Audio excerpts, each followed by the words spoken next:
So we have an appeals research post coming up, and in the instructions I ask you to take a look at one of three different contexts, if you will, in terms of identifying certain appeals. And those areas or those contexts being political, theological, and psychological within that. And then to categorize whether or not those appeals come ideologically or motivationally. And really, this is just a process that I'm using to discern whether or not you understand how certain appeals push our buttons and get us to respond in terms of changing the way we think or changing the way we do something. You've already had practice with that with the persuasive applications with Larson and Fogg and Marwell and Schmidt's taxonomy. And this kind of puts a finer cap on all of that. But in particular, though, I'm asking you to get into specific arenas here. And that's what I have listed here, political, theological, or psychological. Let me start off with the political one first.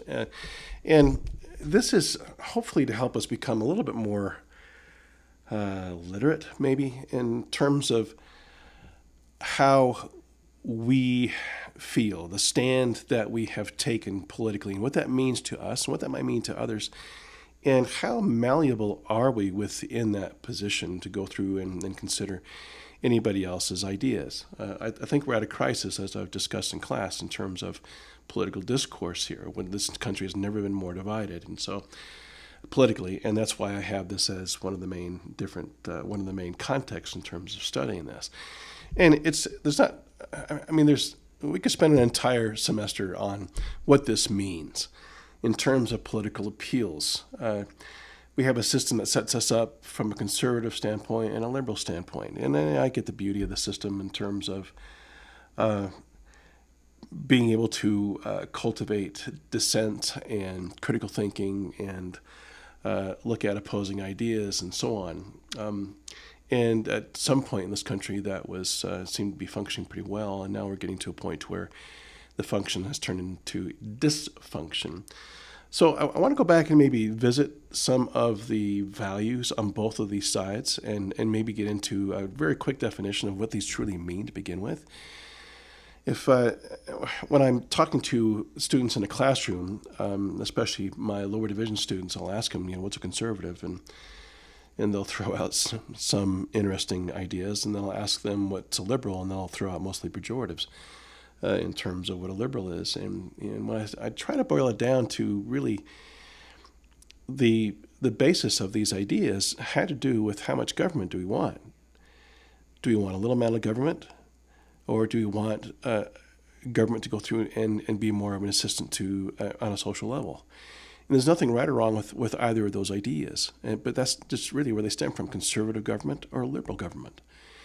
And yet we've come along with social values now that we've tied to these concepts, okay, that have a tendency to kind of obfuscate the original intent of a conservative and a liberal. This isn't solely or exclusively an American idea. I hope you understand.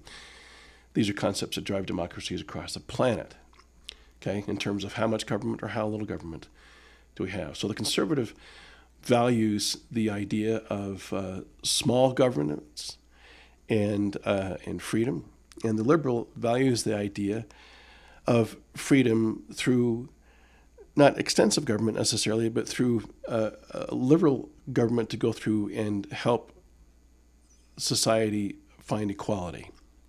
There's an easier explanation than that. Here's some stuff I pulled up off the web here, and if you go through and Google search conservative or liberal values, you'll get your eyes burned out of your head here on both sides in terms of how much hate there is going on out there. These are two, though, that I found to be relatively accurate as far as a conservative is concerned. There's the fiscal idea here, the fiscal conservative. While I go through and position myself as a liberal, I am a fiscal conservative as well, and people might think, well, that's kind of contradictory. But it's not for me, and it's my politics and the way I go through and see things. I'm more of a social liberal or social progressive, I guess, that way. What's interesting about both of these is that we put them on the ends of some kind of continuum of extremes where, in fact, we all cross over on some level. So I hope you've had a chance to go through and read that. Now, what's interesting about posting something like this is we see conservative and liberals as being diametrically opposed. So, for example, strong defense, does that mean that the liberal does not believe in strong defense? No, not necessarily. Okay, the liberal might believe maybe in a strong welfare system as in addition to a strong defense, or finding a way to go through and balance that out. I find colorblindness in here to be interesting, or traditional American values, including but not limited to respect for human life. There's the old abortion jab going on there, personal responsibility and love for country. So posting those up as conservative values does not mean that liberals do not have the ability to espouse those same values. They're not mutually exclusive. And likewise, liberal values are not mutually exclusive to them. Okay, free, fair, and open society. I have many Republican friends that feel that that's highly imperative to a democracy, along with liberty, equality, community, and making sure that, and here's what might set a lot of liberals apart in terms of governance, and that is poverty, ignorance, and conformity, that the liberals believe that should be somewhat of a governmental intervention, whereas conservatives believe that every person is for themselves there in that respect. So, boy, we can go on through this, like I said, all semester long. It'll be interesting to see how, if you decide to go with the idea of the political context within this and pulling out your appeal, how that appeal falls on that spectrum between the liberal and the conservative. So next is the theological appeals. And I throw this in here because obviously we have a pretty strong influence in terms of religion within our culture, certainly within our classroom, within the bubble of St. George. And we all respond, regardless of our belief systems, okay? We all respond to theological appeals. Some we shun, some we embrace, some we're confused by, some we think are abhorrent. So in looking at theological appeals across the spectrum, from Christianity to Judaism to Islam to Hinduism, Buddhism, I'm getting into some what might be theological nefarious areas. I try to look at one common tenet. Actually, there's 3 or 4 common tenets along those. One in particular, in terms of being an appeal, is this idea of modesty. And if you looked at this in terms of our Latter-day Saint context versus what's happening in just a general Christian context versus what's happening more so in a Judeo context, as it becomes maybe a more how do I say this, more strictly enforced, and then as we get into a Muslim context, and so on. Boy, this value has the value of modesty has a definition that becomes narrower and narrower depending on the context of, or depending on the construct of whatever religious doctrine you might want to apply to that. So it's fascinating to go through and understand that, how in terms of modesty being an appeal, that appeal is also going to go through and depend on the theological context in which we're speaking about it. You might say, it's one thing to go through and cover up your shoulders and a dress line below the knee, or a shirt and tie kind of thing, as opposed to wearing a burqa and a shroud of some sort. All that becomes acceptable depending on where we might fall on that spectrum. I'm hoping you're starting to understand here that all of these appeals fall on some kind of spectrum that way. Even the psychological appeals. And like political or theological, we could spend an entire semester just on these alone. What are our psychological appeals? And cultural appeals factor into these, okay? What goes through and either creates or assuages the psychological, the cognitive dissonance that we feel on a day-to-day basis. Anything from really tough decisions to make in terms of how to deal with an opiate addiction, or how to deal with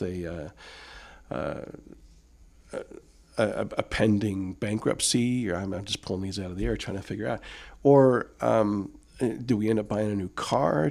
Are we going to how much money am I going to spend on a new pair of jeans, kind of thing? All these have certain appeals that get us to go through and not necessarily be rational about it, but to at some point come to a decision about what it is that we're going to do. And we do that in two levels that we've talked about. We do that cognitively, we do that affectively.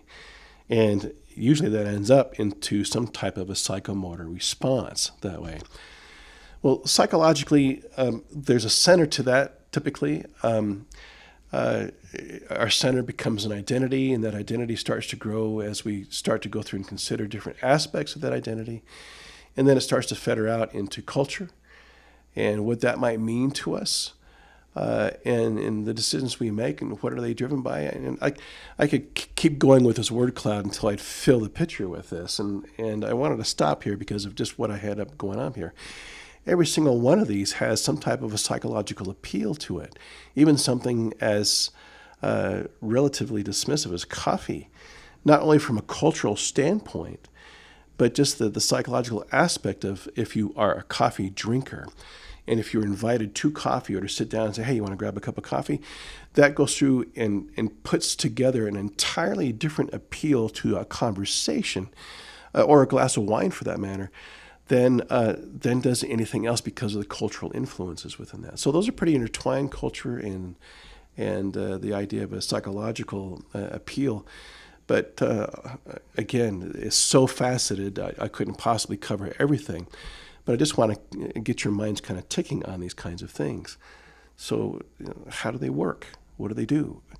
Yeah. So in reflection on these, in terms of all these appeals, what are the ones that maybe have the tightest grip on you, maybe that you want to go through and break? Or what are the ones that you feel you wish you had more adherence to within your life in terms of either the theological, political, or the psychological appeals? And chances are you might fall into the theological one or the psychological one. I think we've been beat to death here within the last 10 months on political appeals as they go. One last thing then. These happen on two different levels, okay? And I've talked about this in class, but I'm going to bonk you over the head with it one more time. Motivationally and ideologically. The motivational appeal is to get us to change the way we do something. It's a psychological appeal. A psychomotor appeal. Motivationally, if I say, hey, what are you doing for lunch today at noon? I would like you to go to lunch with me. I want to motivate you to go abandon whatever you've done. If you brought your own sack lunch, or if you're going to have lunch with somebody else, I want you to come to lunch with me. I'm going to try to go through and motivate you to do so. An ideological appeal, not so easy, right? Because it's a standpoint. It's a decision that we've made. It's predetermined, unless, of course, we're defaulting to automatic attitudes, and then it's something completely different. But the ideological appeal has to look at a paradigm shift in our belief system, our values, and our attitudes and what's going on, whereas the motivational one just has to appeal to us on kind of a bright and shiny level. Oh, that new car certainly is a motivational appeal. Like we discussed in class, to me, the new Mustang would be motivational. An ideological appeal to me would be getting a Prius.